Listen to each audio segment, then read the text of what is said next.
Hello and welcome to another episode here at the Damage Report. A damage report that I was right on the precipice of introing in a bad mood, and then I saw our guests dance during the intro, and I couldn't be in a bad mood.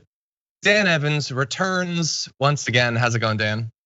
Always great to be with you, John. You know, regardless of the mood I'm in, if I can spend my day with you, maybe my patience thins a little bit, but I usually end in a better mood. Thank you. And by the way, like the 98% of our guests do not dance during the intro, but on back-to-back days, I guess it was 2 days. On Tuesday, Jason Carter vogued to the intro, and then you broke down a dance to the intro. This is some kind of week. I think it's driving us all batty. But anyway, glad to have you here. Yeah, no. And also glad, by the way, that we're going to be introing your new recurring segment live on the show in a little bit. Oh, I'm so glad that came together and the hours of time we took to prepare that. Exactly, it was a carefully produced one, fully scripted, so everyone is definitely going to enjoy that. Everybody who is here, and I'm assuming it's probably less than usual because right now a lot of people are probably watching the train wreck that is going on live as Rudy Giuliani has a nervous breakdown while being paid fabulously to do it. Thank you for being here. Please hit the like button. If you haven't already, you can share the stream, let people know that we're live. Technically, notifications are supposed to go out on all the platforms that we are on, but that never actually works.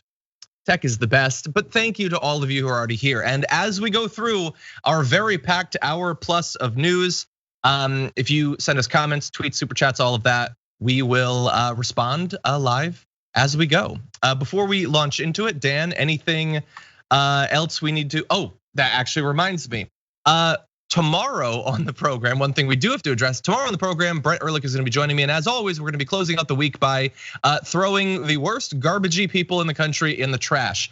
Every week, our viewers get to choose one of those three people. And the way you can do it right now is by heading to the community tab of our YouTube channel at youtube.com/thedamagereport and voting in our poll for who you think best exemplifies being a garbage person this week.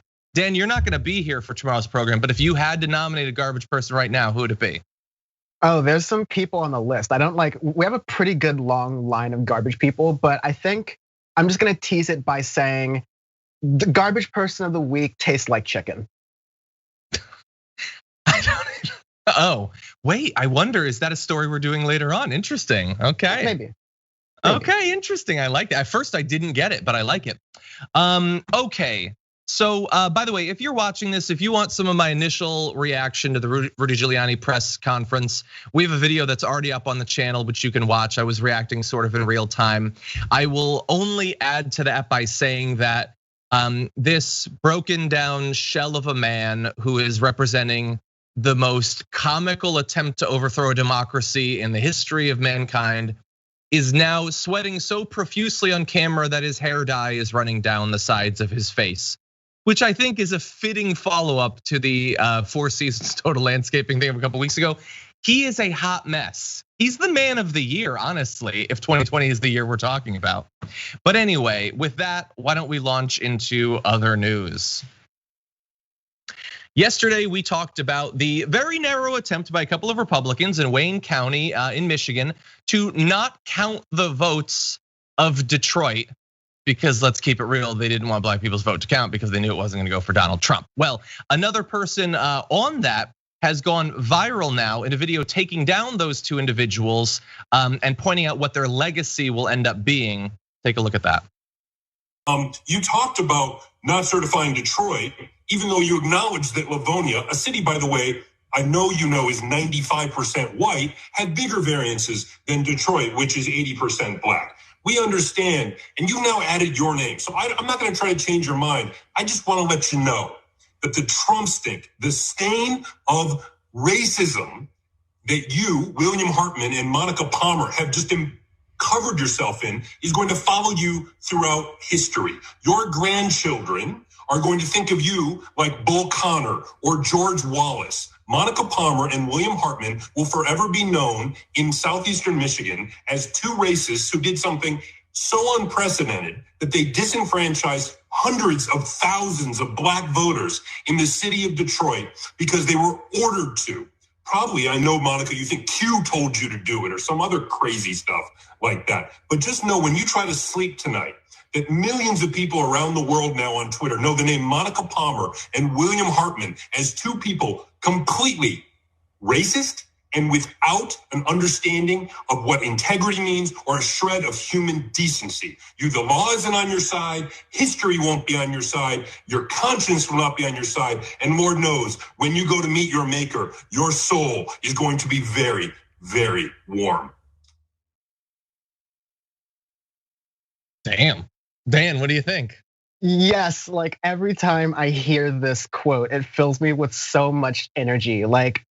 This is what I think more people would be interested in politics and engaged in politics again if they saw their politicians and their representative officials actually behave like this and defend them in this way. Like he's going in and like there's some people who all of a sudden, now that it's looking like Trump is on the way out potentially, these Republicans are returning back to this day of respectability politics where like Matt Gaetz is upset that someone dare brings up his son or whatever in the offices while you have all these horrible things that are going on. Like just think of the horrors that have happened to the Black people of Detroit over the past even 10 years through the recession, through like the lead poisoning that was uncovered by lots of work and journalists and things like that. And to have their vote taken away, the idea that it's gonna be not certified for them, the way that guy said it best, it's going to be a stain on their records in history. And like their grandkids are going to like be kind of disgusted that they're kind of related to this. Yeah. It's disgusting and it sucks for those grandkids, but like this is so despicable. And I'm glad he really spoke truth to power there. Yeah, and I mean, it should enrage everyone. It should be a bigger story. It's a big story, but generally the big story is sort of swamped by how much insanity is going on in the Trump legal effort to do this sort of thing with variations in so many different states. But that's on Trump and on Trump's legal team. Those two individuals, William Hartman and Monica Palmer, like it is rare that individuals or just two individuals get to be this diabolically racist.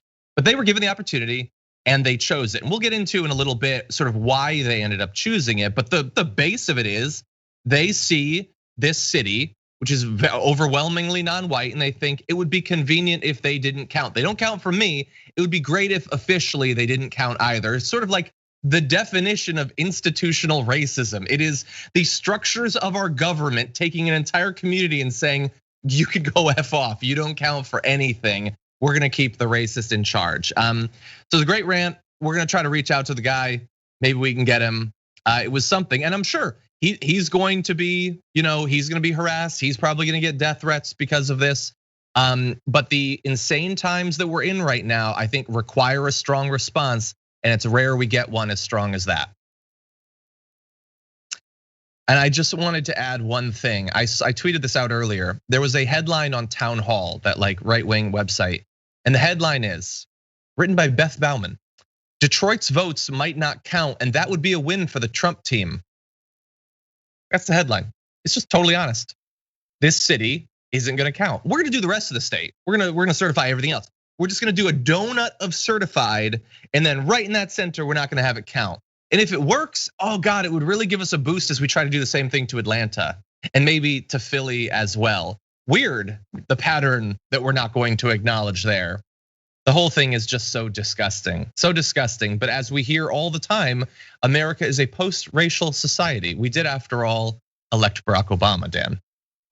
Right, of course. And his memoirs sold like almost 900,000 copies on his first day. So if that's not the end of racism, I don't know what is.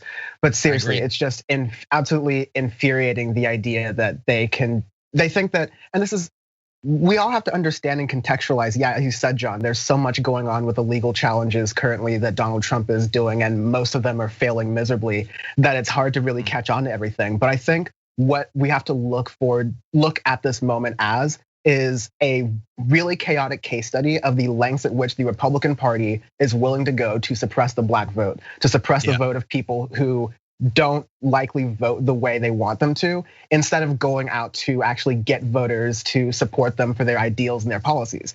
Now, Democrats are also not doing a great job of getting those ideals and policies out there. I think they could do a better job, and they have a great opportunity to right now, the best opportunity they've had to in years for sure.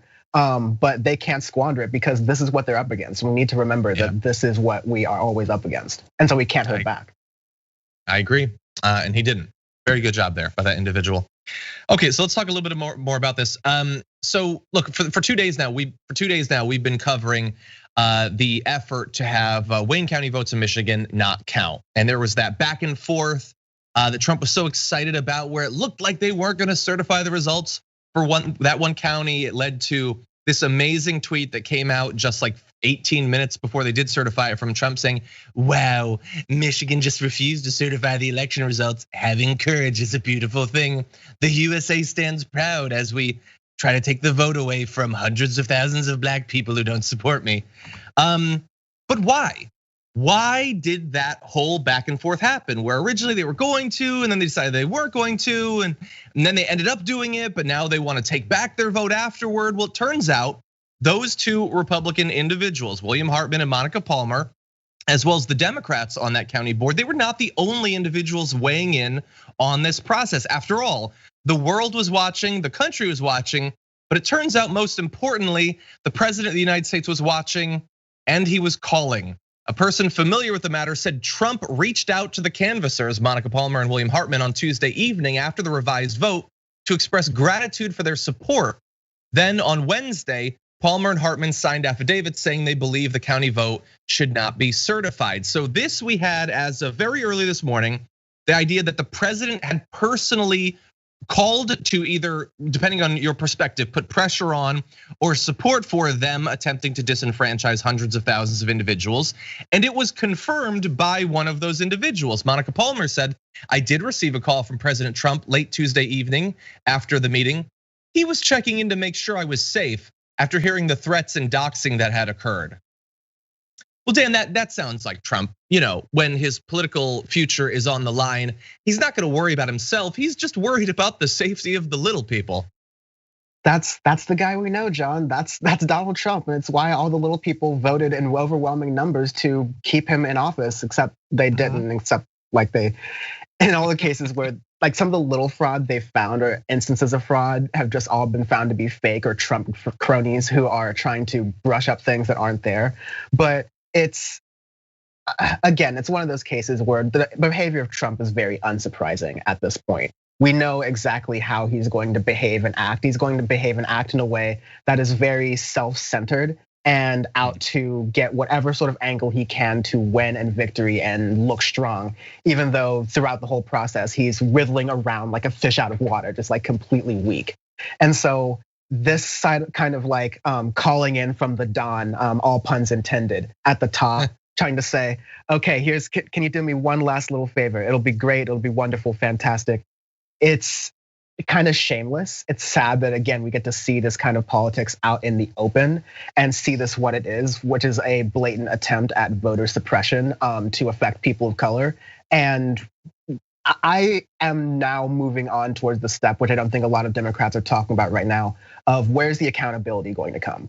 At what point are we going to say, oh, we don't want to cause divisions in the country by looking at the past record of 4 years and seeing what norms were broken and what laws were broken and holding any of these people accountable. I'm not saying they go to jail, but like something to at least acknowledge that you can't just openly get away with this. Or you're just gonna say, create the precedent where if you get 4 years of utter destruction and chaos in the country where you bring the entire United States to its brink, you get a pass because we don't want it to get worse.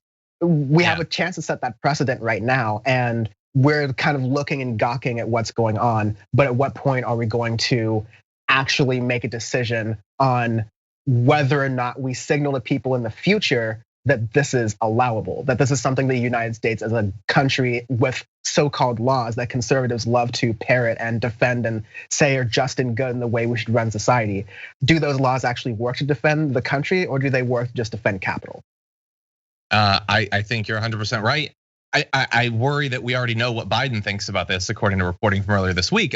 I think you're 100% right. The only tweak I would give to what you said from my point of view is I would say continue the precedent rather than establish, because of course, Barack Obama was looking forward, not looking back.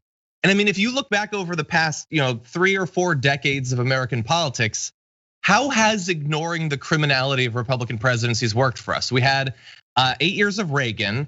Reagan broke the law, started wars, gave away trillions of dollars, all of that. Then we had a Democrat for a bit. George H.W. was this sort of like a weird aberration. Then we had a Democrat for a while. And then we got George W. Bush, which was like, Dan was 5, so he doesn't remember those years, but it was madness. And a lot of us who sort of became politically awakened and politically active and radicalized during that time were very worried that that was going to be the end of democracy. But thankfully, like Obama suddenly came in and we had 8 years of Obama, but he was looking forward, he wasn't looking back. And then we had Donald Trump, and look what he's accomplished in just 4 years. Who is looking to 4 or 8 years in the future? Maybe we have Biden, maybe Kamala gets a term or something like that, and thinks the next Republican will be rational. Who's thinking that? But we have this precedent of we're looking forward, we're not looking back. And I would say we're not looking back at the dagger pressed against our back, unfortunately. So I definitely agree with you. And I would just say, in terms of this, I don't know if what Donald Trump did in calling these individuals is strictly speaking illegal.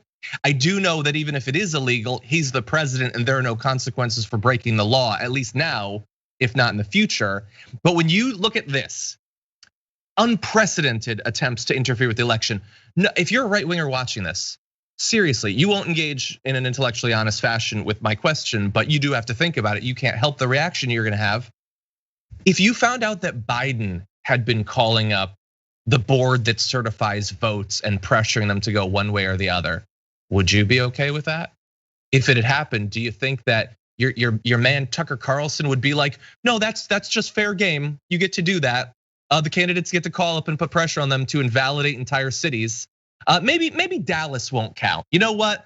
A lot of Republicans in the Dallas area, Dallas County just doesn't count, okay? Biden was pressuring that. It's just fair game. You get to do that if you want. Nobody thinks that. Nobody thinks John, that. If we may, the one great thing about, I guess, us now having the benefit of time is that we can go back and look at how Fox News and a lot of those figures reacted to the Obama election. Remember Acorn? Because I do. I barely remember Acorn. It was this whole deal where like the Democrats were allegedly stocking votes together and doing these shady things with taxpayer money. And we all listened to Project Veritas and the left decided to eat some of its own, and some of the down level losses of not having that kind of organizational support during the Obama administration. I think we're seeing now the consequences of that in some of the barriers to movement building that the left is facing even right now. So it was a really great thing that was done then. We saw Fox News' reaction then.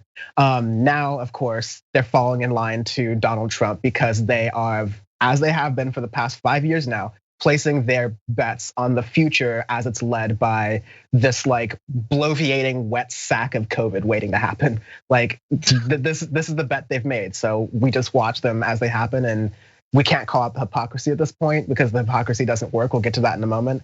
But we can at least learn for the future.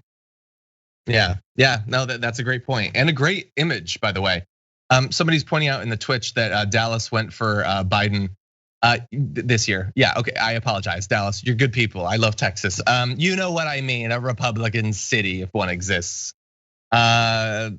Louisville, I don't know. Nashville, I don't know.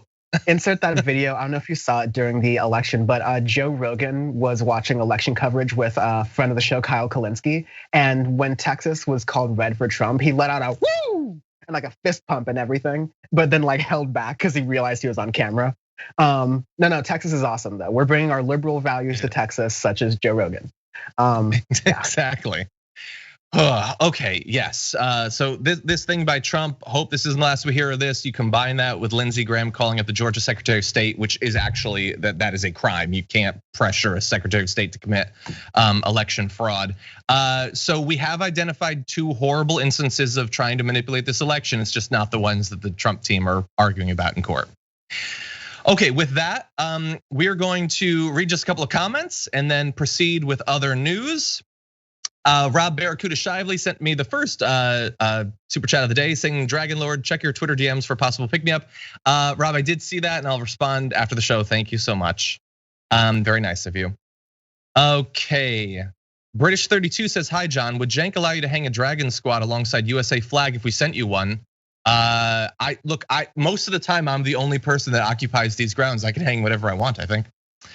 The CTB channel says Harris fist bumping Graham proves Dems don't have the balls to do something like try to steal an election so weak. Yeah, Dan, he's trying to end democracy and stop her from becoming vice president, and she fist bumps him.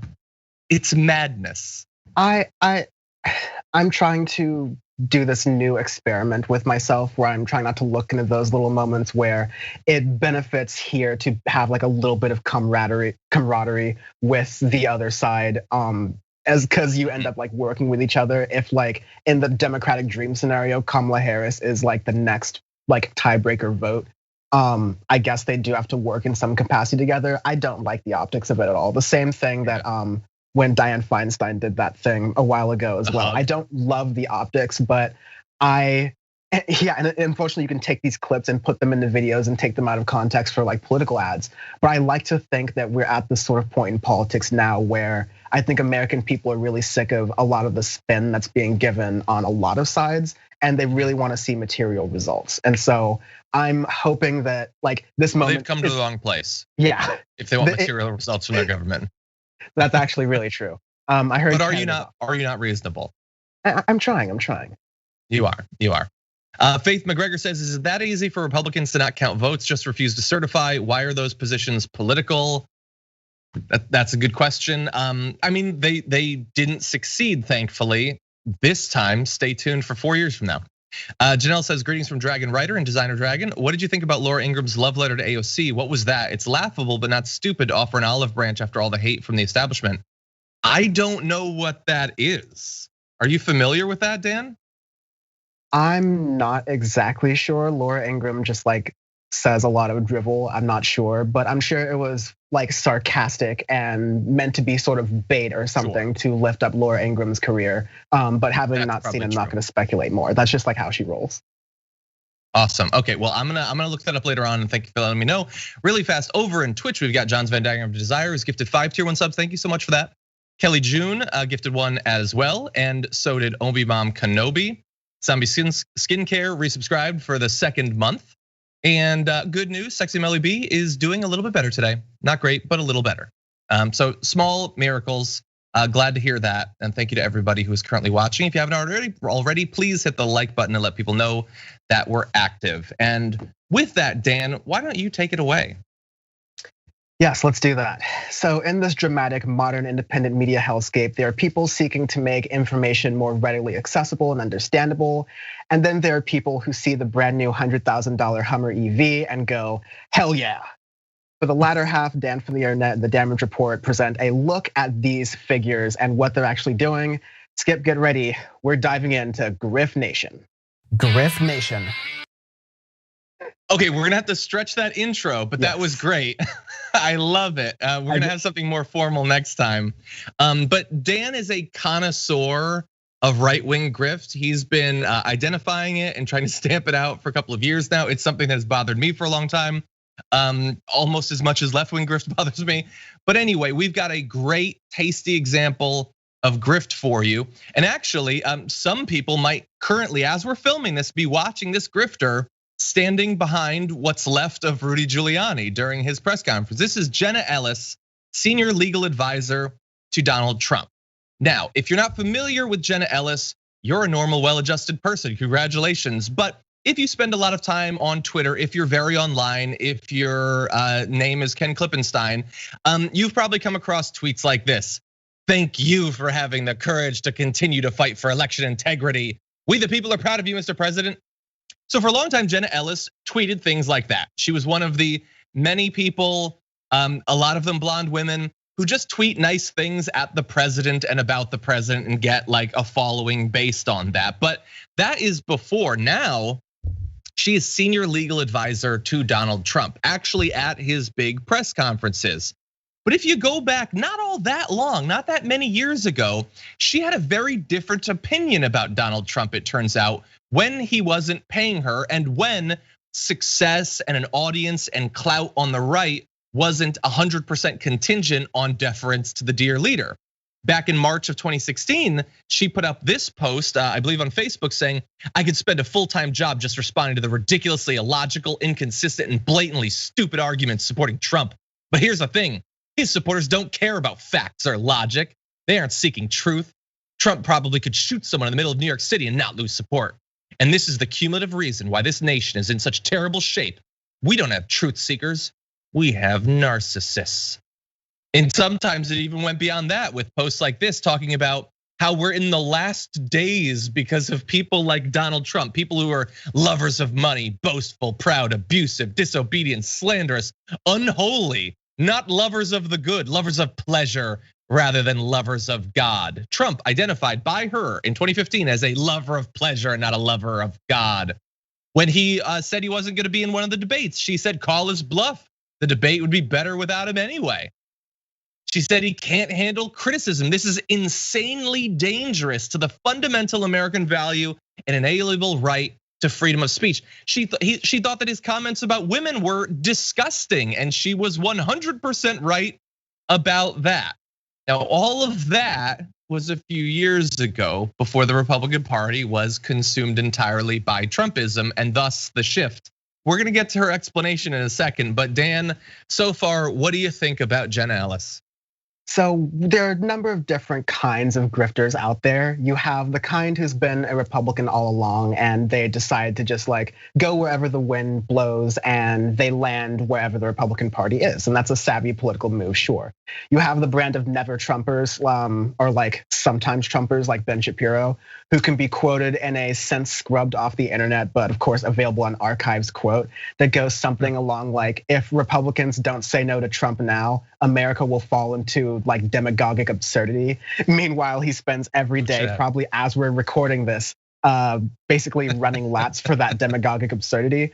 You have that brand of grifter, but then you have, of course, the favorite, the why I left the left brand of grifter, let's say, who has this long history of being against, very strongly against all of the things that are logical to be against Donald Trump. We mentioned the sexism, we mentioned the inconsistency and the hypocrisy between the understanding of religion and tying to Christianity with Donald Trump's behavior. You see all of that, but then all of a sudden you get a pivot.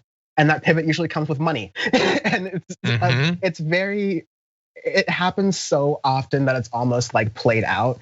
And the thing that is actually kind of sickening to me, besides the fact that she is getting some benefit out of this, like financially, is that Jenna, she looks like one of these. She seems like one of these, what would be called now as sensational triggered libs, saying this is the end times. Donald Trump could shoot someone in New York and get away with it.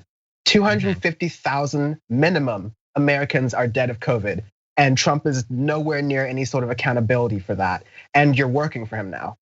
And you thought that he was gonna bring out the end times like 5 years ago. So not only did you think that he was gonna bring about the end times, you decided to join Team End Times. And so that, along with being a grifter, makes you kind of a despicable person. Yeah, you join Team End Times because it turns out Team End Times has deep pockets and is supported by a base of people who don't necessarily have deep pockets, but will give whatever they find in their pockets. And this is what you see. The huge shifts when you perceive an audience and a way to cash in, the fundamental element of grift. There's other related things, the victim complex and all of that. But she was very clear about what Trump represented. And the thing is, she was accurate about all of those criticisms. There were Republicans who hated Trump, but weren't necessarily willing to criticize his worst elements because they, still being conservatives, are okay with some of that. They just would prefer that Ted Cruz is the president rather than Trump, that sort of thing. She correctly identified much of the problems with him, but now she's being paid. I don't know how much, but senior legal aid, probably a good amount. I mean, Rudy's making $20,000 a day apparently. But that's what Dan? Can I say one last thing? Because Donald Trump, we knew this from the beginning. He's the I need loyalty, I expect loyalty person. Well, he's whittled down his administration to so few people that loyalty is now fleeting, because these things are very easy to pull up. If there are any sort of like opposition research or like vetting that happened in the Trump administration, these things would have pulled up pretty easily.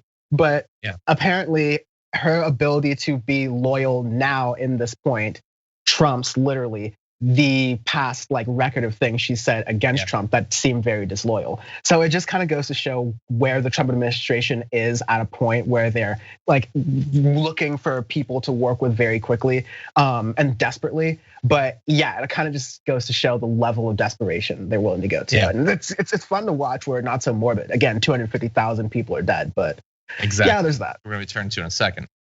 So what does she have to say about this big change? I mean, they all in the end, they have to explain it. Kayleigh McEnany with her comments before. Lindsey Graham was even more critical, I think, at one point, which seems crazy now, than Jenna Ellis was, and he's the biggest bootlicker in the entire country.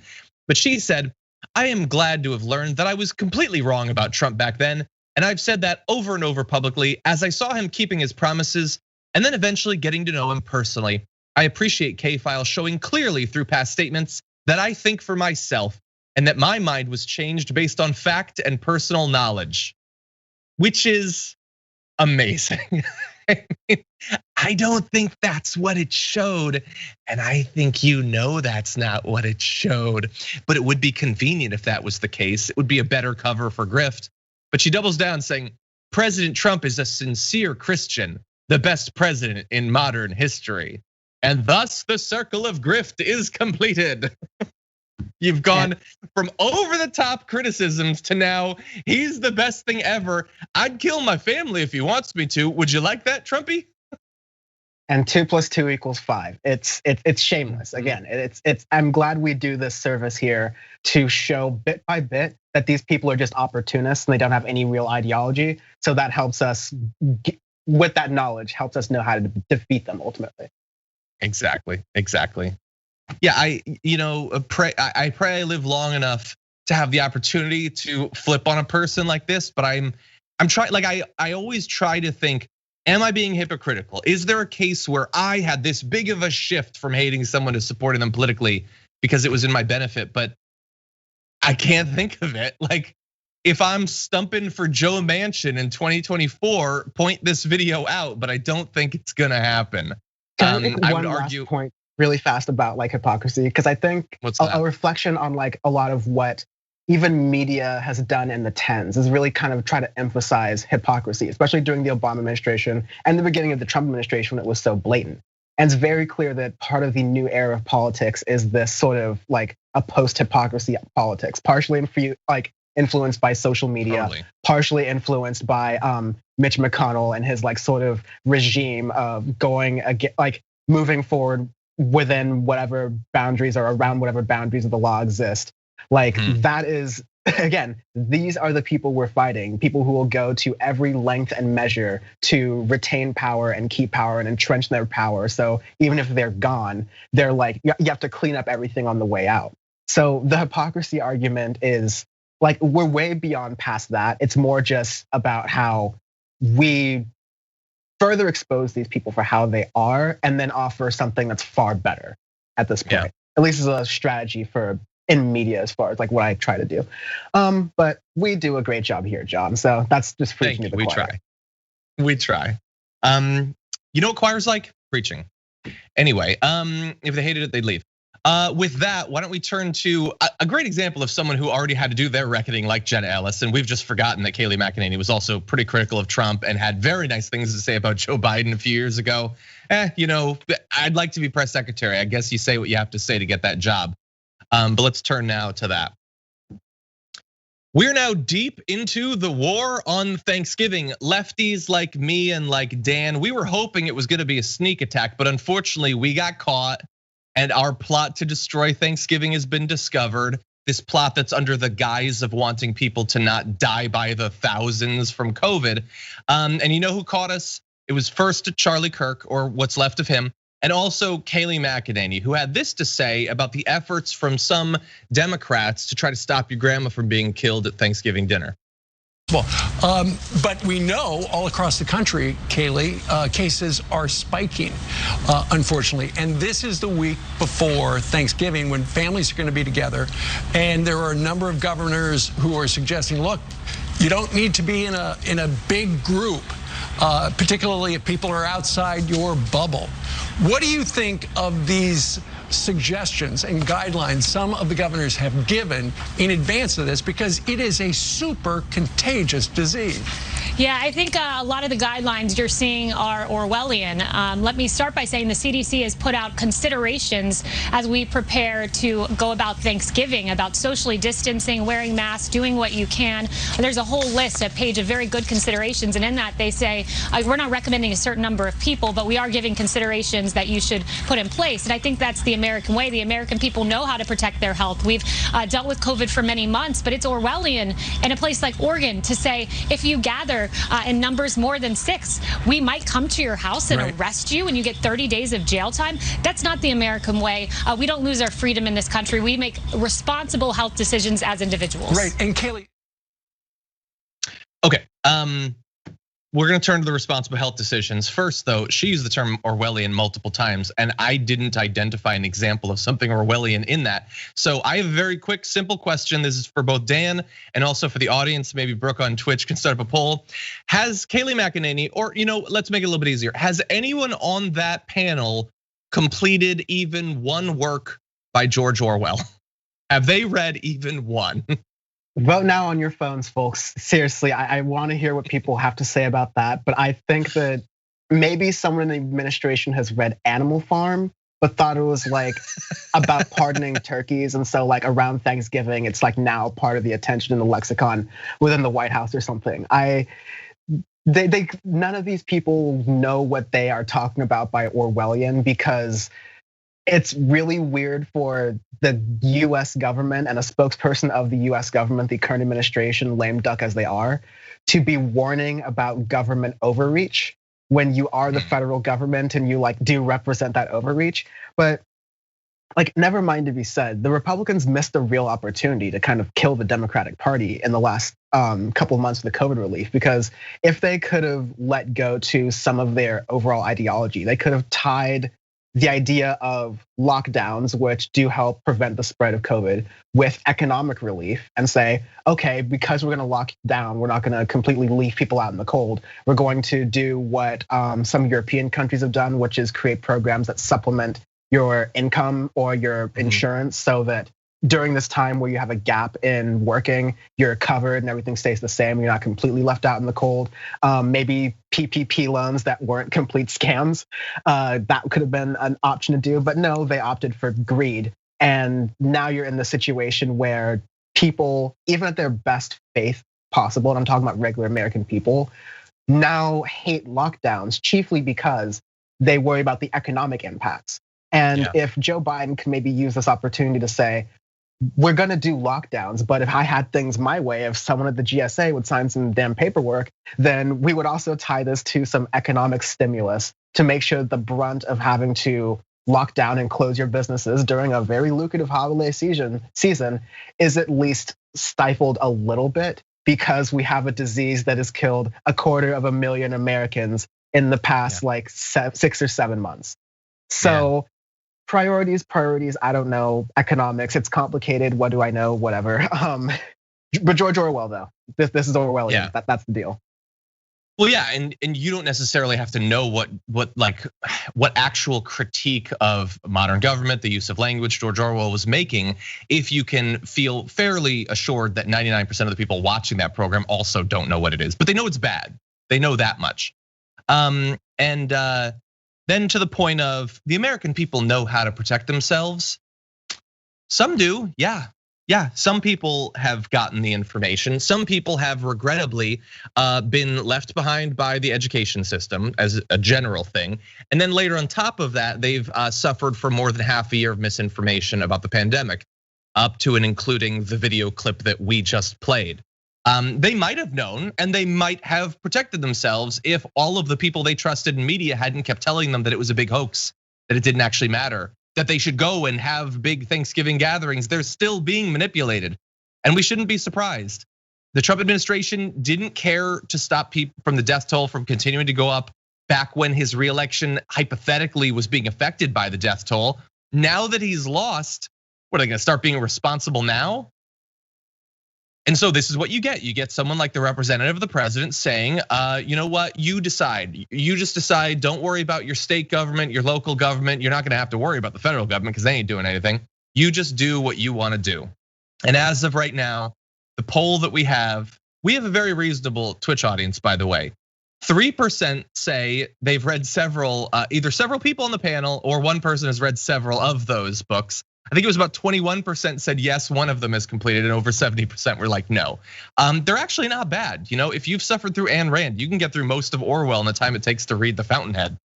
Yeah, but anyway, and folks, like, Orwell is very sort of like, maybe this is like educational elitist speaking. It's like is something you should read, but should not be like the basis of all you understand of political knowledge, because there are some things that Orwell was a little like weird about too. But like with anything, just broaden your perspectives. Read some Orwell. Read some other like actual political thinkers. Just broaden your reach. Absolutely. Dennis Prager, I believe, has a really good documentary coming out soon that should be very informative. But yeah, does he run a university? I think he runs a university. Anyway, that's Orwellian. Prager you, Orwellian since whenever. But let's turn to, do the people know how to protect themselves? Are they being protected? Let's talk a little bit about how bad things have become. Throughout this week, we've been tracking the numbers for COVID throughout America, because remember, we were told two things over the past few months. One group of people, I'll call them scientists, we're saying that we are going to have a dark winter. It is going to be dark times. The numbers are going to go up, partially because it's going to be cold. People are going to be clustering more together. You have the interaction with the actual flus, which COVID is not like, but the flu also still exists, and all of that. Then you have this other group of people that were telling us COVID is just going to go away after the election because it's not really here. It's made up. It's a hoax. You had people like Eric Trump saying that in advance of the election. Right after the election, Dave Rubin said, can we at least now dispense with the hoax of the pandemic? Well, the pandemic isn't ready to dispense with the hoax of the pandemic because the numbers have continued to go up. Most recent daily report from the COVID tracking project shows 164,000 cases and 1,869 deaths. We are damn near close to 2,000 deaths again. The highest death count in one day reported since May 7th. We have gone back, we've shot back before the second wave. We're now back into the first wave of deaths. And when you look at those charts, look at those curves, the cases shooting up, there is every reason to believe that in a couple of weeks, that 1,869 is gonna look like good times. It's the ongoing depressing cycle of 2020 that America really never left its first wave. We just had one kind of big cresting wave that hit us, followed by a continuing onslaught tsunami that is continuing hitting this country. And the way that this is being so grossly mishandled by the Trump administration, again, there should be some sort of accountability here, so we don't say that you can do this willy-nilly with the American government, because then why even bother having an American government? Let's just all renounce our passports today. But there is, because I know people, and I know you know people, John, who like you've lost to COVID and other things like that, or just even like, I know people who I haven't like lost to COVID, but like I couldn't go to their funerals or anything because of all of this lockdown stuff that's going on. And it's difficult, but because these people are so steadfast in a lot of their beliefs, they are continuing to let this happen, because these are the numbers that we're seeing on a lag, because we don't know the day of numbers all the time. We get some reporting, has to go through some processes, has to be checked and tested, and then these numbers are released. So we're kind of seeing what happened 2 weeks ago when people started getting infected. That was just October. So we're gonna see some numbers from right now around Thanksgiving. And then because the waters are muddied around Thanksgiving and people are going to spend time with each other, that's going to pool into December, and it's gonna be very grim. And I'm sorry out there to the folks who are watching, at least, who like understand what's going on and have lost or might lose people to COVID, because this was easily preventable. And I hope that we, as people who do understand what's going on and can be convinced that wearing a mask is not the same as being under a dictatorship, can call for accountability for this, so that in the next 100 years or 10 years, when a big epidemic strikes, this isn't allowed. We know exactly what not to do. And America doesn't like have this catastrophic sort of collapse like we have right now. Yeah, really fast, and we'll return to the serious stuff. But like you've probably seen, everyone's seen the occasional anecdote of like an individual who lived through the 1907-08 plague that just died or something like that. So presumably there are people who are being born now who've lived through this one, who in 75 years, when like Barron Trump's grandkid becomes president, we're gonna have another terrible pandemic. That's what it's looking like. But these numbers are just terrible. I'm glad that you acknowledged the lag time. There's a few doctors who've been writing quite a bit about this on social media. One, Jorge Caballero, said, due to administrative delays in death certificate processing, today's death toll actually reflects persons who died 3 to 6 weeks ago. That means 250,000 US persons died of COVID as of 3 to 6 weeks ago. And if the case numbers are still going up, what is it gonna look like in a few weeks? What is it gonna look like on Thanksgiving? What sort of Christmas present are we gonna have this year if these numbers continue? And if they're given a shot in the arm by the biggest nationwide gathering that we'll have had yet during the pandemic, it's gonna be terrible. And in many parts of the country, it already is. This is dark. Take a look at this chart. They had to add new colors to the COVID exit strategy maps because the highest level, like over, I think it was 25% positivity rate for tests, too many states all had the same color, so they added more higher thresholds to differentiate it. For 30 and 50% positive on COVID rates. And you can see that band of 50% sort of stretching through the country. The governor of South Dakota that we talked about on yesterday's show, having the highest COVID positivity rate yet in the country, one of the highest in the entire world right now, gave a press conference about Thanksgiving and mandates and encouraged cities that didn't want to participate in them to not participate in them. Because we all know what we need to do. We get to choose. We love liberty. We love liberty, and we love lots and lots of funerals. That's what we love in America. If there is one silver lining out of this, John, I know we mentioned that and acknowledged that I was basically a zygote when 9/11 happened, but I have this warm memory of back when American life was dictated in colors, like back when you had the terror alert warning level system and you had all those colors like, Ma, what's the weather like outside? Is it an orange? Is it a red? Are we at yellow today? Oh, that's great. I can go play out with my kids. So now we have like a COVID color chart, and there's even some like nice purples and lavenders in there. So that's another thing I can check in the morning. It's cool. Yeah, that'll be fun. I mean, what color are they gonna bring in after this? Like they're going pretty dark with those purples. Like, does it suddenly go into a good green or something? I don't know. Something toxic though, I know that. Ultraviolet. Okay, ultraviolet, perhaps the flavor of the monster I had a couple days ago. Okay, so let's read a few comments from the audience before we move on. Lazy Peon, thank you for your super chat, really appreciate that. Peter Burbeck says, they might have watched the Animal Farm cartoon, but even that is a stretch. Once they didn't see Roadrunner or Tweety Bird in the first 5 minutes, they probably turned it off.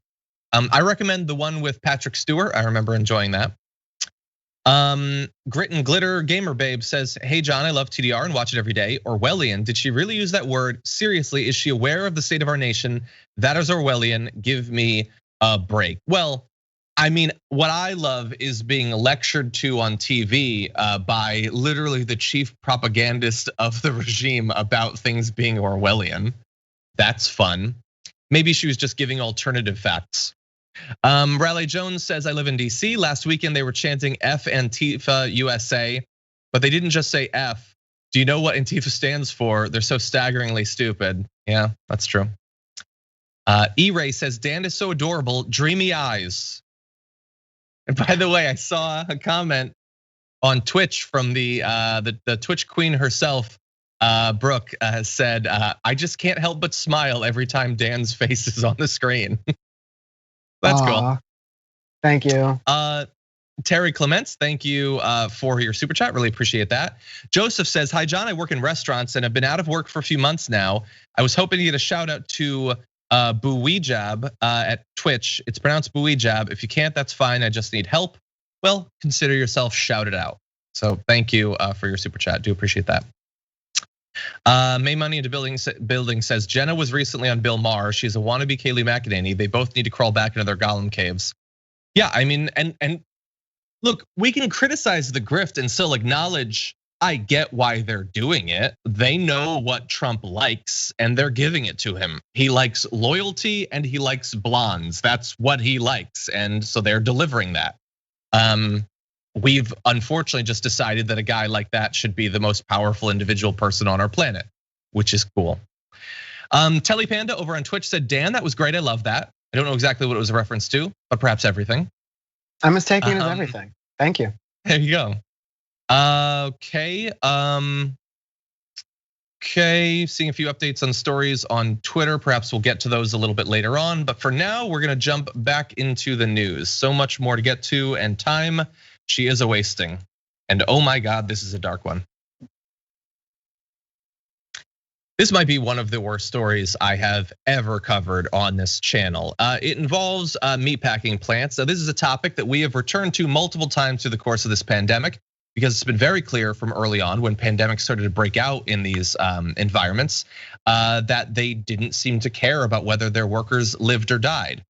And we have unfortunately, tragically found a slight way that they care, but it's perhaps even more sickening than a complete lack of interest. A wrongful death lawsuit tied to COVID-19 infections in a Waterloo pork processing plant that we've talked about that literal plant before on the show, alleges that during the initial stages of the pandemic, Tyson Foods ordered employees to report for work while supervisors privately wagered money on the number of workers who would be sickened by the deadly virus. There is a lot more, but let's pause on that. So they were forcing their workers to come back, even though many of their workers had already gotten sick. They were spreading it freely inside of the plant. They were forced to work or else they would be fired, and some had already died. And meanwhile, their managers made a game out of it, a game out of how many would get sick, would get maimed, would die. This is literally Deadpool. I mean, like not the film, but like this is the concept of a Deadpool. You're betting on the likelihood of a person or a group of people dying, except those people are the people that you manage who have families and loved ones who are supplying food for the entire country. And you have decided to treat their lives as so like flies. Like I'm sure these people take care of their pets or like would take care of a cat or a stray animal much better than they are doing this right now with regular human lives. It's disgusting, not only that they're doing this, but that the system is set up in which any of these people have that kind of power and have that ability to do so. Again, accountability needs to happen. Exactly, and like I don't see how, even without this story, all of what we've previously covered, and you can search the damage report, honestly, search Tyson, search Waterloo, and you'll come up with these stories, how their like entire management team, the owners, the CEO haven't been dragged off to prison already, but this is even worse. And so I'm just gonna rapid fire go through some of the elements of this because every portion of it is absolutely disgusting. Earlier this year, the family of the late Isidro Fernandez sued the meatpacking company, alleging Fernandez was exposed to the coronavirus at the Waterloo plant where he worked. The lawsuit alleges Tyson Foods is guilty of a willful and wanton disregard for workplace safety. So if they were, what would that look like? A wanton disregard for workplace safety. Well, Fernandez, who died April 20th, was one of at least 5 Waterloo plant employees who died of the virus. According to the Black Hawk County Health Department, more than 1,000 workers at the plant, over a third of its workforce, contracted the virus. I would argue that is what a willful and wanton disregard for workplace safety looks like.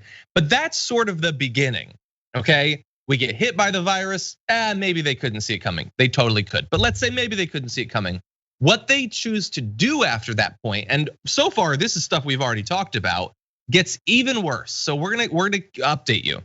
The lawsuit alleges that despite the uncontrolled spread of the virus at the plant, Tyson required its employees to work long hours in cramped conditions without providing the appropriate PPE and without ensuring workplace safety measures were followed.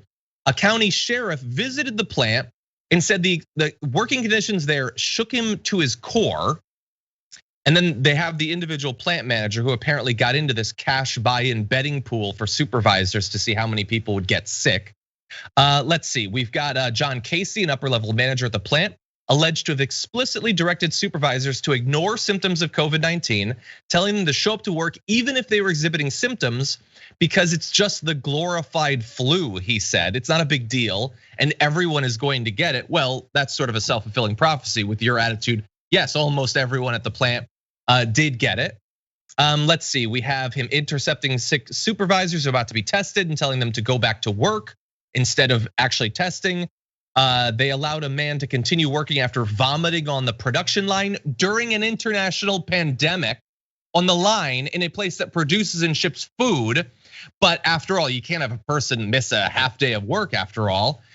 They've got people denying the existence of confirmed cases, but I wanna jump ahead because they also had this, which is possibly the greatest intersection of the capitalist profit at all costs motive with the horrible outcomes during this pandemic. Tyson paid out $500 thank you bonuses to employees who turned up for every scheduled shift for 3 months. So think about what that means. You'll get a bonus, so they get to pretend that they're helping their workers. They're workers who, by the way, they're forcing to work or else they will be fired during a pandemic. And if you miss one day, you don't get the $500. So 2 months into that, when you have a fever, what do? You could stay home, you could do the responsible thing, but you desperately need this money and it's contingent on you going in every single day. So Tyson knew exactly what they were doing. And the case toll, the death toll has shot up as a result of that. This is absolutely sickening. I doubt that there will be any legal consequences whatsoever for any of these supervisors, some of whom are being named in the lawsuit, but from top to bottom, the management should be taken out of there. Some of them obviously have legal liability. They should be sent to prison. Others should not be in charge of workers for the rest of their lives. This is absolutely despicable. Yeah, when you mentioned the point there where you had the worker who was so sick that they vomited on the production line. Remember, this is for food, not like Xbox Ones. This is for food.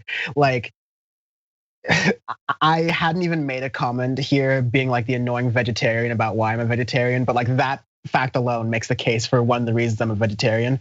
Our meat and food system, and I'm not blaming people who eat meat here. Our food system is evil, not just to the animals who like are an afterthought in the story, unfortunately, but they're being tortured and of course like harmed in this entire process. But the people themselves who are working there at this plant across the country. Tyson's not like a random sort of like hole in the wall thing. Like you could buy Tyson frozen foods like everywhere. They're all around the country in like almost every single store. So it's a very big responsibility that I appreciate that they understand they have here as a food distributor. That means you should be taking the sanitation needs during a pandemic even more seriously. And what happened in response to that, Tyson made it clear through the Deadpool of employees, through incentivizing through money. There's no kind of incentive like that. Incentivizing through money for people to work through their sickness in order to get food out of the production line. It shows that they don't care about sanitation. They don't care about cleanliness. They don't care about their food. And so we're hearing about Tyson. I'm sure some of these things are happening in other food places as well, but especially as lockdowns start to commence and there start to be runs on food, be very careful and cautious about the stuff you put into your body. Exactly. And remember, this is the most recent disgusting thing that they've been doing. But even in the run up to the pandemic, the Trump administration was letting these meatpacking plants, specifically for pork, increase their line speed, reduce the oversight of supervisors, increase the threshold for how much feces could be in the meat, how much hair, genitals specifically were mentioned. You could have more of that in your meat. This is the same place that had they denied bathroom breaks to their poultry workers, made them wear diapers, according to an Oxfam report a few years back. These are places that were run in an incredibly evil fashion before the pandemic, and what do you know? They stuck to their guns. It's really honestly perfect.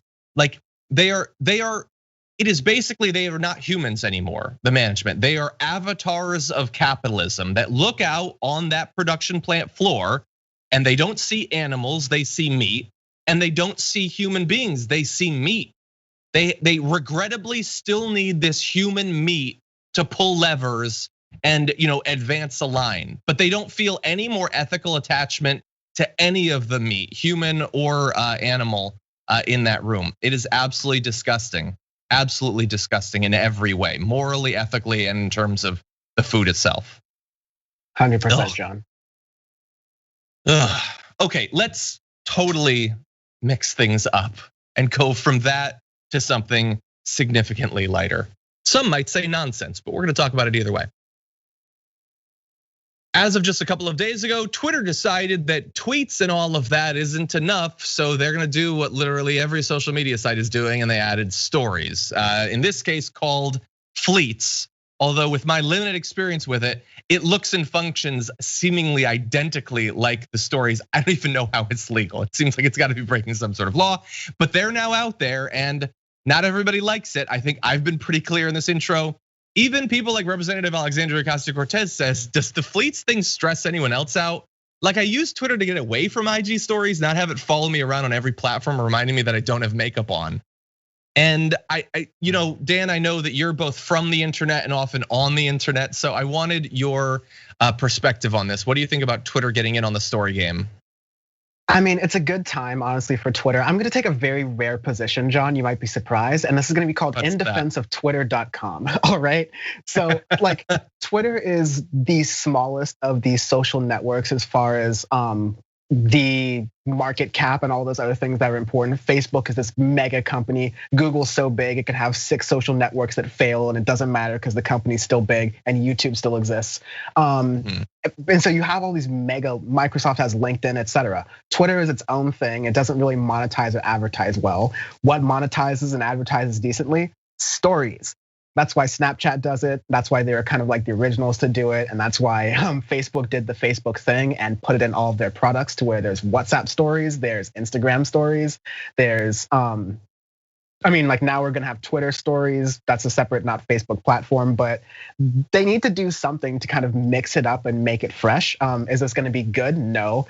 I'm glad you can't do refleets because that would be only worse. Although for the moment where Rudy Giuliani during the press conference that was happening while we were doing this has the oil from his hair actually running down his face, I would love to see a lot of like refleets or, hey, how Twitter go all in and just make us do like flick flocks and make us do like TikToks inside of Twitter. Just let us do that. I would want to see a Rudy Giuliani like drip loop. That'd be great. But yeah, I'm not a fan of it. Yeah, and look, somebody pointed out on Twitch that stories started on Snapchat, which yes, I guess is true. I never really use Snapchat. You know why? Because it's too much already, everybody. I'm already everywhere. I don't want to do everything. And that's not a new thing. That's been going back to even this. I barely use Instagram. Come on, it's too much. And having to do everything everywhere, why couldn't the different platforms be different? Why couldn't you put your pictures on Instagram? You put out your stupid thoughts about food on Twitter and never the twine shall cross or whatever the expression is. And then on Facebook, you get conspiracy theories from your uncle. That's what these are made for. Because John, capitalism exists to breed innovation, and nothing says innovation, not like flexing on the strengths of your company that are unique, but copying everything else in existence and just doing a game of capitalist chicken. But no, I at least do one thing again, in weird defense of Twitter. Instagram added a bunch more like commerce, like shopping things to that. And I'm sure like the fine folks at Shop TYT will make great use of Instagram shopping. But now the app to me feels very cluttered. And that's what I think a lot of people moved off of Facebook and onto Instagram for. The network effect means it's gonna be harder to get people to move off of another social media service. So Instagram's probably just gonna be like, whereas Facebook's where the boomers are, Instagram's where the millennials are who like never made that leap. And so Twitter continues to be like the Wild West, but it definitely did get a little bit uncool this week. Yeah, I don't wanna.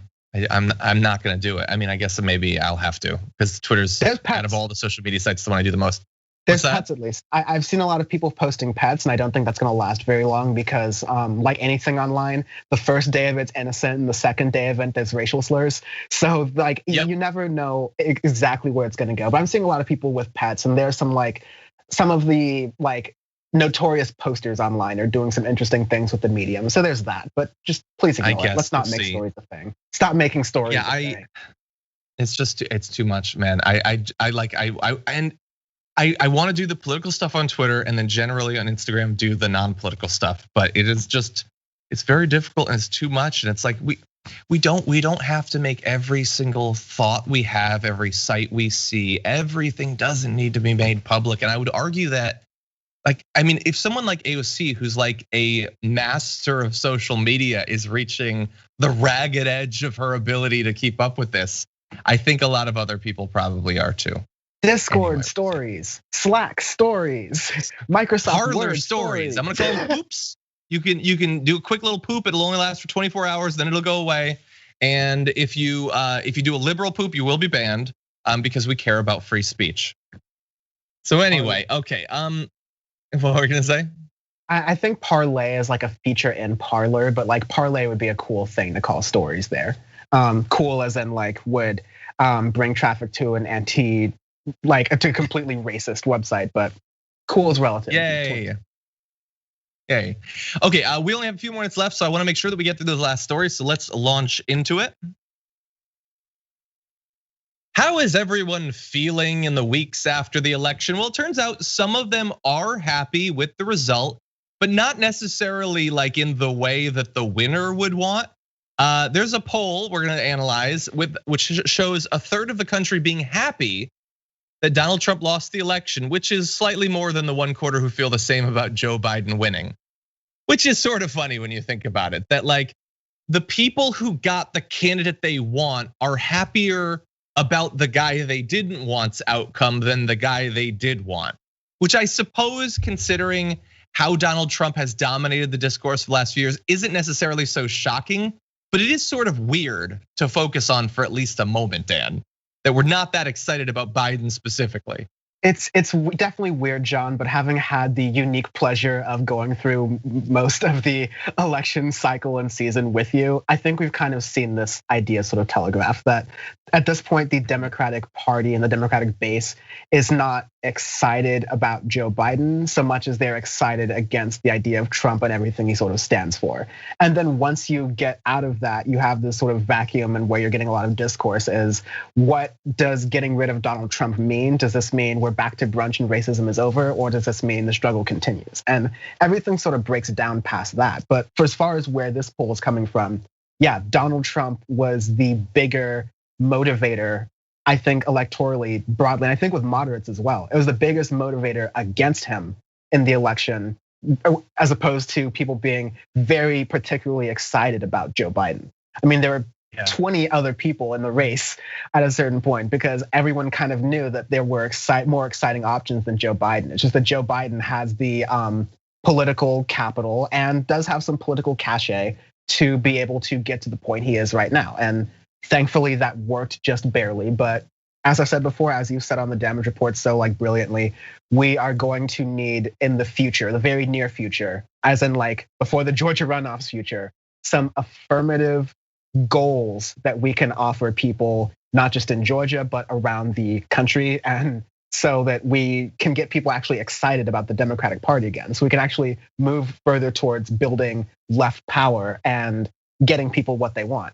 I'm very much like my last point. I very much like the saying that's going on now that if the Georgia Democrats emphasize raising the minimum wage, that will help them greatly because it's something you can tangibly offer. Georgia is one of those states where the minimum wage is low, and I believe there are ways you can pay under the federal minimum wage.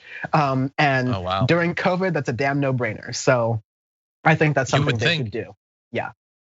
Yeah, and not far away off in Florida, that ballot initiative to raise the minimum wage actually passed in a time when the Democrats lost. Maybe ally with the thing that people actually want. Really fast, attached to this a bit because it seems sort of fun. It seems sort of weird, I guess, on a political show to really focus on whether people are happy or whatever. But we've been through a very difficult time. Like And I don't necessarily focus on mental health and wellness all that much, but I do care about it at least a little bit. I occasionally have talks with Anna Kasparian, who talks about it often. And so it would seem as if people are so happy, and you've got like 73% of the Biden voters being happy that Trump lost, that means that maybe we're entering into a period where there will be happier. But my question is the relationship between Trump and the country really changing as much as it might seem like it would? From him being president to him not being president, are we going to hear that much less about him? Is he gonna talk less, have less appearances? Is the right-wing media gonna focus less on him? I'm not exactly convinced at this point, Dan. What does your gut say? I think to some extent, I think it will change and adapt because Donald Trump had a lot of free media attention from what we consider to be mainstream media sources. Fox News is mainstream media because they get a lot of views and they're available everywhere. So I lump them in, but we've traditionally think of like ABC News and NBC and all those other outlets, CBS, PBS, NPR, all those as mainstream outlets. And Trump is gonna continue to get some coverage in there. It'll probably be significantly less because like, God willing, he's not the president and he's not in the Oval Office anymore. And so everything else that's around that is just covering the circus. But I think the CEO or like head of the time of programming at CBS at a certain point right before Trump won, gave up the cards and said, look, Donald Trump winning is good for ratings. Like it's good for us here when we are like trying to get numbers up for advertising. And so there will always be that incentive for the media to cut to some elevator shot of Trump at a golf course announcing some new weird scheme. Like we could absolutely be living in a loop, John. Of course, we absolutely can be living in a loop. Yeah, that is possible, and I'm sure Rudy Giuliani will be involved in some way. Ugh. Anyway, Dan, as always, thank you so much for taking time out to join us. We miss you here. I mean, right now it's just me, but when more people are here, I'm sure they're gonna miss you in this building. And it's great when you make time out to visit. Great to be here, John. Shout out to everyone working behind the scenes at TYT. Miss y'all. Hope the best for y'all. And also find me twitter.com/danfromtheweb, youtube.com/danfromtheinternet. That's me. Damage Report's awesome. Thank you, John. Thank you. And for those of you watching at home, let's read just a few more of your comments, see what's on your mind as we close this out. Oh, also, while I'm doing this, thanks again, Dan. While I'm doing this, everybody, like I said at the beginning of the show, your opportunity, I guess, to weigh in and choose one of the garbage people that will be thrown into Trashy tomorrow on our close to the week is now here. You can go to the community tab on our YouTube page. Just go to youtube.com/thedamagereport, and where you see where you can click to videos, just click to community. Maybe scroll down a little bit, and you're gonna see the choices that you can vote for. All of those have been provided by members of the audience. Always excited to see who you're gonna choose and love when the vote total is high. So everybody get in there and weigh in. Let's see, Mama Bear sent in a super chat saying, John, if you can wish my son Gabriel a happy second birthday, I promise to make sure he joins the Dragon Squad when he's older. Gabriel, happy second birthday. You probably don't understand what I'm saying, but someday maybe Mama Bear will play this video for you. Is it possible? Like, will that 2-year-old at some point be watching something? Like, will YouTube still be around? Will America still be around? We're gonna have to see. Mama Bear, keep us updated. Chakuseki says, what up, Beef Dragon Daddy? Just finished watching Rudy Giuliani's bizarre press conference. His brain was melting out of his ears in front of our eyes. I'm sure I'm gonna have to catch up on it. I don't want to, but thank you. And by the way, for those of you who feel like Beef Dragon is exclusionary, Bart suggested Beyond Beef Dragon, which I think is the funniest thing I've ever heard in my life. So thank you for that, Bart. Steve Go Watch says, at Beef Dragon Daddy, growing up on our parents tell us that punishment we receive is to discourage doing things wrong again. Yet someone the government refuses to give any punishment to the elites and blindly expects them to not do wrong things again. Shaking my head. Yep, Steve is 100% right. Like, they keep coming in and they keep breaking the law, and often they break the same laws, and we don't put 2 and 2 together and say they should be punished in some way. But to some extent, why should we be surprised that our politicians don't want to set a precedent of harsh punishments for our politicians? Sort of by its very nature. It's like how I don't understand how it's our elected officials who get to decide what election laws are like. I get that you just sort of expect, well, yeah, no, they make the laws. Yeah, but why do they make those laws? They're hardly unbiased in that area. Anyway, how about Dragon from the Web for Dan, says Nove 1775 Jim. That's pretty good. Dragon from the internet is pretty good too, though. Let's see. Omnissiah Sphinx says, I just got done watching the Republican press conference, and Rudy looks like Madman, and all of them are smoking crack before they went on and start that BS show. Maybe that's what it is. I think with him, it's more likely to be alcohol, but you never know. Tree Frog says, when should we expect the firing of Emily Murphy of the GSA to keep her from being forced to sign off on the transition? Either that or the next firing in the scorched earth transition process. Maybe. She says she's under a lot of pressure. Maybe some of it is coming from Trump. James Bishop says, running low on funds this month. Giuliani makes zombies look like rocket physicists. I'm claiming sand dragon. I live in a desert. Love my Dragon Squad shirt. You all rock. James Bishop, thank you so much. Thank you to everybody out there wearing either Damage Report or Dragon Squad shirts. I can't wait until people are out and about again so that I can see one of you wearing it. I'm currently wearing one of our vote shirts because despite the fact that we just finished an election, I don't think there's ever a time where we can't stress how important free and fair access to elections is. All of that is available at shoptyt.com, by the way. Let's see, and there you're seeing the Dragon Squad shirt. By the way, we left a Dragon Squad shirt on Anna's desk, and I'm waiting to see when she's gonna wear it. Anyway, Jenna Foster Hendricks says, my kids and I dance every time to your intro song. Then they make me rewind it so we can do it over and over again. Jenna, thank you. Somebody needs to produce one of those 10-hour YouTube loops of the intro to save for the trouble. Laura says, if you don't dance to the TDR theme music, are you even in Dragon Squad? That's sort of like if the tree falls in the forest sort of thing. Thank you. Kobold Craig. Craig wants to be a kobold. Craig plays a lot of D&D, I believe. And I'm looking forward to next week in my D&D campaign where I think there's a chance we're gonna be fighting kobolds actually. Let's see, over on Twitch, actually, I have a comment here from Bart who says, let's not forget to give a shout out to Aldous Huxley's Brave New World, which is more relevant in North America than Orwell's 1984. Our modern day equivalent of Soma to some degree is the internet, and the nature of entertainment and social media gives pleasure and sedates the masses to where form excludes content. You will stop hearing the term Big Brother because we'll do it to ourselves. That's a good point. Bart is totally right. Our Soma now available on Fleet, basically. Let's see. Over on Twitch, essentially, Angelin says, I think McEnany is confusing Animal Farm with Animal House. Good point. Sable Luck says, hey John, been watching you for years. Was a TYT member from 2010 to 2017. My ex and I used to watch you every day. Well, thank you very much for that. I really appreciate that. And nice to see you on Twitch. Gemini Lily says, maybe Harris was thinking about punching the S out of him when the fist bump happened, but remembered she was on camera. I got $10 on her. I wish I could believe that, but I don't think it is. I think it's the Biden thing. It's the, we're still buddies. We disagree, but like, we can come together. No, but we're not talking about just disagreeing on legislation, which I personally think is a bridge too far by itself. He is trying to stop you from becoming vice president. He was doing it right before he fist bumped you.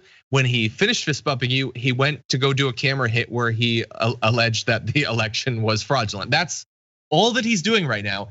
He is trying to help a tyrant stay in power and block you and Biden after a historic win. I just don't understand it. I don't understand some people. I try to be understanding. It's in our nature as lefties, but I don't understand it. In any event, thank you everybody for joining us on this show. Gonna be doing an interview after we get done, but it won't be live, but it will be available. You can go to our YouTube channel and check our playlist for the interviews that are done, not live. If you don't do that on a regular basis, you really should start. We have awesome guests, activists and authors and politicians and candidates and a lot of fun stuff. Reporters come on to talk about their stories. We have Ken Klippenstein some days. You definitely want to check that out. Those are available on the YouTube channel, although not live. But don't worry, most of you don't get the notifications for the live anyway, so you're probably not missing it. But anyway, thank you for joining me. Tomorrow, Brett will be on as well as Garbage People. You're not gonna wanna miss it.